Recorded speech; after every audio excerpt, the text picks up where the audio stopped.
Hello दोस्तों, welcome to my YouTube channel. तो आज आप सीडीपी के कुछ महत्वपूर्ण शब्दावलियों के बारे में जानेंगे जो सीटेट एग्ज़ाम के लिए बेहद ही महत्वपूर्ण है। यदि इन शब्दावलियों का आप शाब्दिक अर्थ निकाल ले रहे हैं तो सीटेट में जितने भी प्रश्न पूछे जाते हैं उसको आप आसानी से बना लेंगे। तो ये शब्दावलियाँ सिर्फ सीडीपी के लिए ही नहीं बल्कि math pedagogy, EVS pedagogy, Sanskrit pedagogy तथा हिंदी पेडागोजी के लिए भी हेल्पफुल होती हैं। तो चलिए स्टार्ट करते हैं। यदि आप मेरे चैनल पर नए हैं तो कृपया चैनल को सब्सक्राइब कर लें और बगल में बेल आइकन को भी प्रेस कर दें, जिससे कि मैं अपनी नई वीडियो अपलोड करूं तो उसकी जानकारी आप तक पहुंच सके। तो चलिए स्टार्ट करते हैं। तो इसमें आपका पहला एम के ओ का अर्थ है कि more knowledgeable others. More knowledgeable others का होता है कि आपसे अधिक जानकार।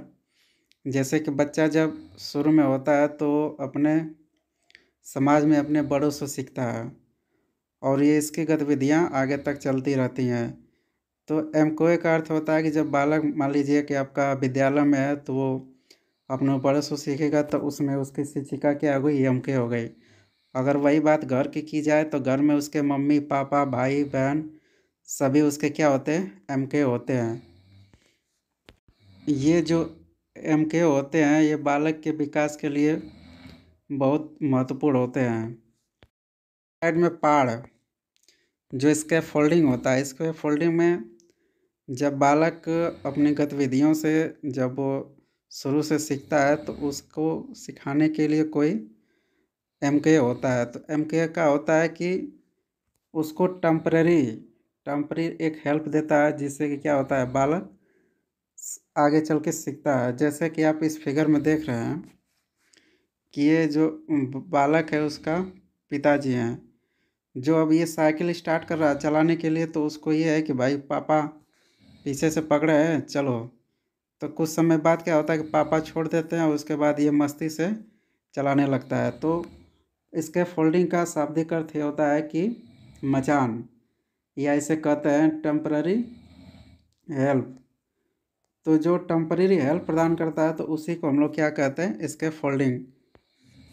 नेक्स्ट स्लाइड में Z PD zone of proximal development. तो इसमें क्या होता है कि जब बालक जो भी कुछ सीखा होता है आप उससे कुछ आगे सीखने के लिए जाता है तो उसके बीच में जो आपका जो हेल्प करता है, जो भी चीज़ें हेल्प करती है वो क्या होती है, जेडपीडी होती है।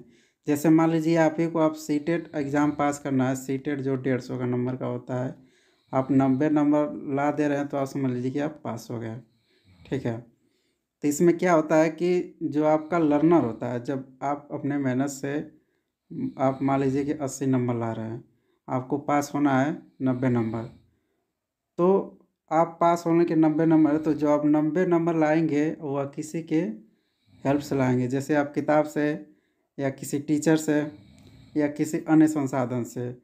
तो जो 80 नंबर है आपका और ये जो 90 नंबर है, तो इसके बीच में जो 10 नंबर प्रदान करेगा तो यही वाला एरिया क्या कहलाता है, आपका जेडपीडी कहलाता है। ZPD zone of proximal development. Next slide में आपका है स्कीमा। स्कीमा स्कीमा सूचनाओं का एक छोटे पैकेट को संदर्भित करता है जिसका उपयोग सूचना को व्यवस्थित और संग्रहित करने के लिए किया जा सकता है। या इसे यूँ समझे कि जो बालक होता है जब धीरे धीरे वो खेल की आयु से लेकर जब किशोरावस्था से होते होते जब वो प्रौढ़ावस्था तक जाता है तो उसमें क्या होता है कि छोटी छोटी सूचनाएं उसके मस्तिष्क में स्टोर होती है। इसी सब सूचनाओं को क्या कहा जाता है, स्कीमा कहते हैं। तो अगर एक उदाहरण के लिए समझें तो आप जैसे मान लीजिए छोटा बालक है, एक कोई गाय है। तो जब गाय है तो उसको पता नहीं कि ये गाय है, लेकिन आप बताएंगे कि गाय है, फिर कोई आप टेबल बताएंगे, फिर कोई रेलगाड़ी बताएंगे, फिर कंप्यूटर बताएंगे। तो ऐसी ऐसी सूचना क्या होती है उसके दिमाग में स्टोर होती है। तो लाखों करोड़ों जब ऐसी सूचनाएं इकट्ठा हो जाती है उसे हमें स्कीमा कहते हैं। जब वो समाज से इंटरेक्ट करता है और वैसे भी चीज़ें जब देखता है तो उसको पता हो जाता है कि हाँ ये रेलगाड़ी है, ये आपका मेज है और ये गाय है और ये सब कंप्यूटर है। नेक्स्ट स्लाइड में आप देख रहे हैं यहाँ पे मूर्त और अमूर्त। तो मूर्त में क्या होता है कि कोई भी चीज़ें जो प्रत्यक्ष रूप से आपके सामने होती हैं उसे हम मूर्त कहते हैं। जैसे आपका किताब हो गया, पेन हो गया या कोई टेबल हो गई, तो जो भी चीज़ें हम उसको छू कर देखते हैं उसे हम मूर्त कहते हैं। ये आपका CDP का शब्दावली है। और दूसरा क्या है, अमूर्त। तो जब कोई चीज़ें हमें अप्रत्यक्ष रूप से आभास कराई जाती हैं वो चीज़ें क्या होती हैं, अमूर्त होती हैं। जैसे आपका गणितीय जो चिन्ह होता है प्लस माइनस, उसके बाद डिवाइड होता है और इनटू होता है, तो ये सब चीज़ें क्या है, अमूर्त हैं। जैसे आप मतलब 2 और 3 है, तो इनको जब जोड़ेंगे तो क्या होगा, 2 और आपका जो 3 है इसको जोड़ेंगे तो कितना होगा, 5 होगा।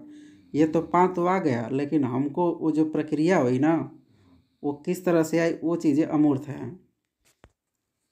या एक और एग्जांपल से देखें, जैसे आप लोग धार्मिक हिसाब से जैसे आप लोग ईश्वर को मानते हैं, तो ईश्वर तो जो आप लोग महसूस करते हैं, तो जो महसूस करते हैं ईश्वर मतलब हर जगह विद्यमान है। तो ये जो चीज़ है वो क्या है, अमूर्त है। तो ऐसे ही जानकारी के लिए हमारा चैनल सब्सक्राइब करें और लाइक करें। तो ऐसे छोटे छोटे मैं जितनी भी शब्दावलियाँ है उससे कि मैं छोटी छोटी वीडियो बना के अपलोड करता रहूँगा जो आपके लिए बेहद ही हेल्पफुल होंगी और ये सीटेट एग्ज़ाम के लिए रामबाण की तरह काम करेगी। तो चलिए चलते हैं। तो चलने से पहले मैं आपको एक बात बता देना चाहता हूँ कि आपका जो एग्ज़ाम 21 जनवरी को है, तो प्लीज़ आप लोग ज़्यादा से ज़्यादा प्रैक्टिस सेट लगाइए। प्रैक्टिस सेट से आपका क्या होगा कि नंबर इंक्रीज़ होगा।